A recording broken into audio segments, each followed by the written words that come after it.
This is Granada. Now the latest world news from ITN.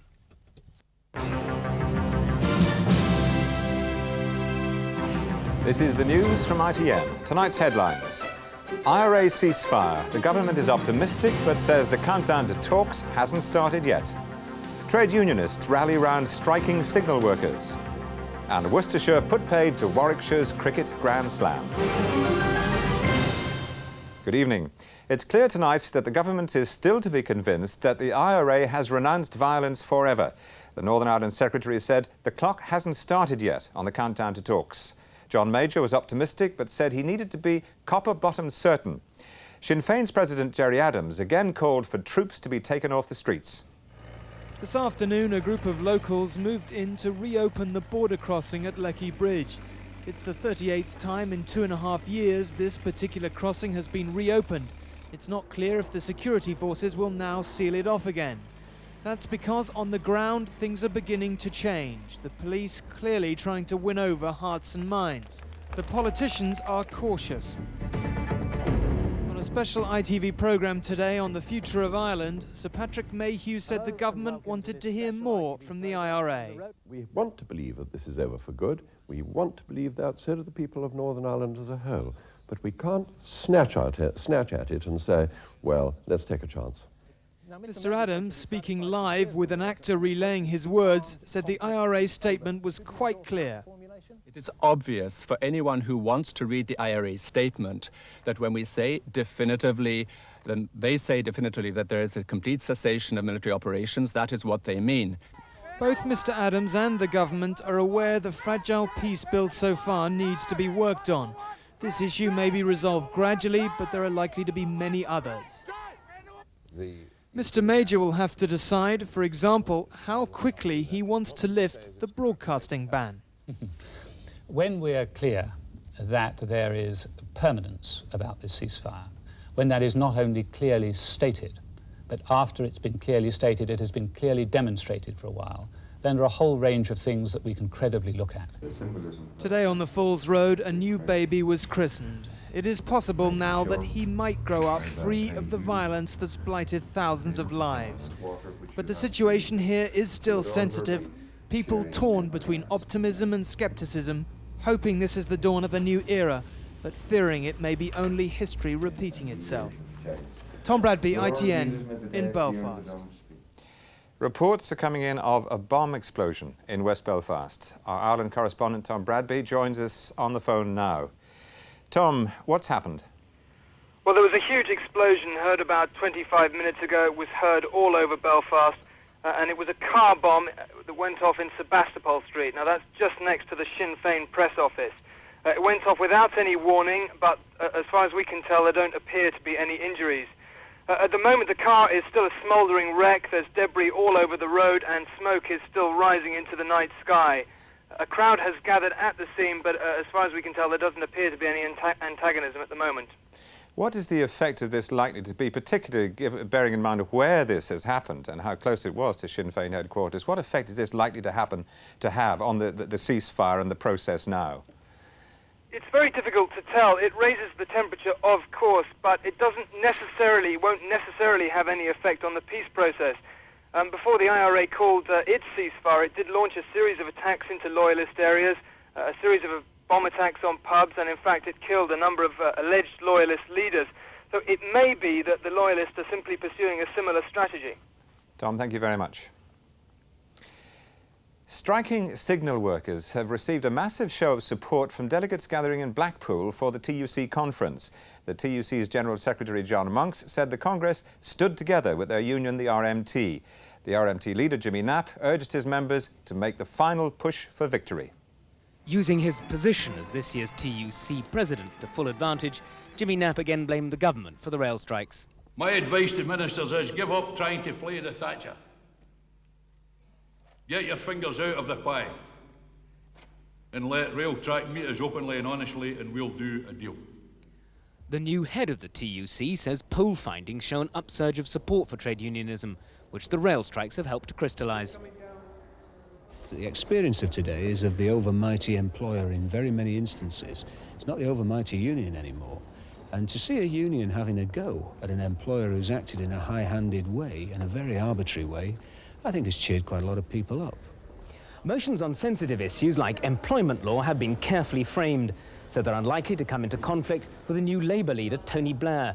However, their biggest challenge is to look like a genuinely new-look TUC, while at the same time giving full support for an old-fashioned industrial dispute.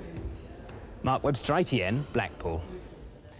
Complaints against doctors registered by the General Medical Council reached a record high last year, up by nearly 25%, and 30 doctors were struck off compared with 4 the previous year. But the British Medical Association says this doesn't necessarily mean standards are slipping. It says the patient's charter has made people more aware of how to complain. 800 Muslim refugees arrived in the northern Bosnian city of Tuzla tonight, victims of the latest campaign by Bosnian Serbs to drive them from their homes. The United Nations has already condemned similar recent occurrences. In Travnik, in central Bosnia, more than 1,000 homeless Muslims have gathered. There is controversy over whether Kevin and Ian Maxwell are being granted legal aid to stand trial for fraud. The claim has been made by the Labour MP Stephen Byers. He wants the Lord Chancellor, Lord Mackay, to investigate. Kevin and Ian Maxwell stand trial early next year.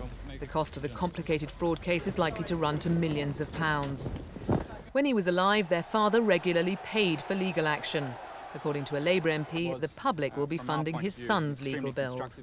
He says because their assets are under dispute, they're eligible for legal aid.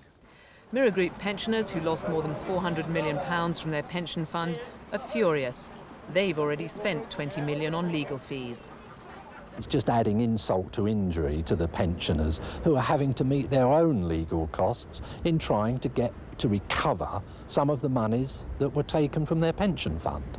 The Law Society is urging the Lord Chancellor, Lord Mackay, to change the legal aid law. The call follows cases like that of financier Roger Levitt, where apparently wealthy people receive millions in legal aid. If somebody is prepared to put up money to enable a defendant in a criminal case or a plaintiff in a civil case to enjoy an affluent lifestyle, then they should also be prepared to help out where the legal bills are concerned.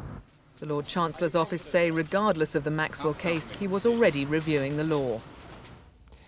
The round-the-world walker Fiona Campbell is tonight back in Britain and heading for the final destination of her marathon journey. When she reaches John O'Groats, where she set out 11 years ago, she'll have walked 20,000 miles and into the record books.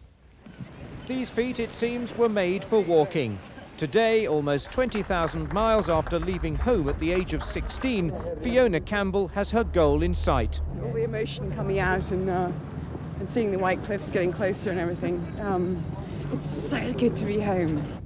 Each stage of her odyssey has brought fresh adventures.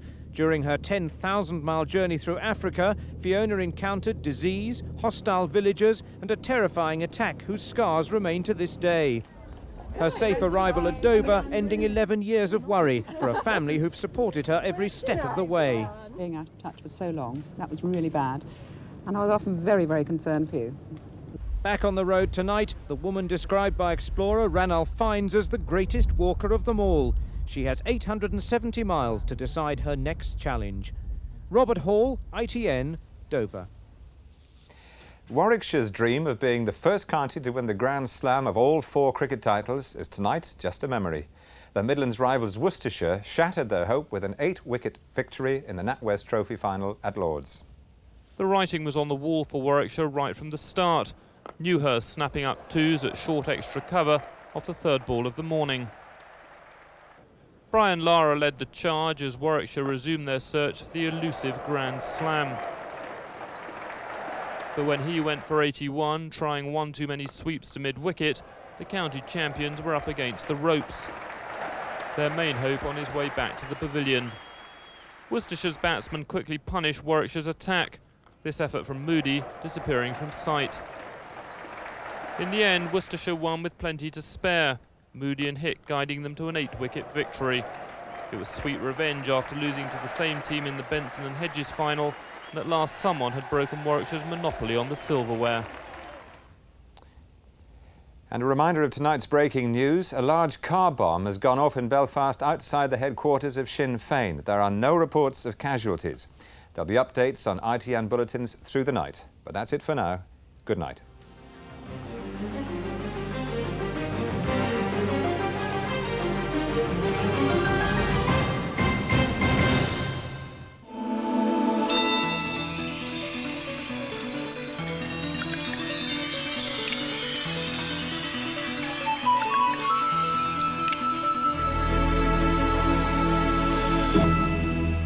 Hello, good evening. Well, we've certainly still got this changeable theme with our weather, and in fact that remains the case for more or less the week ahead, with some rain at some time or another for most places. Now back to the moment to hand, and as far as tonight's rain goes, it's very much in the process of clearing away eastwards. So we've got the weather more or less clearing up behind that. We can just see things drying off in that southwestern corner there. Do watch out for some touches of ground frost in those Scottish glens. Going into a brand new week tomorrow, and virtually from the word go, we see a good sprinkling of showers in Northern Ireland as well as Western Scotland, especially around the coasts there. Dry with some good gleams of sunshine elsewhere. A touch hazy though with all that cloud around. Now a couple of things happen during the course of the day.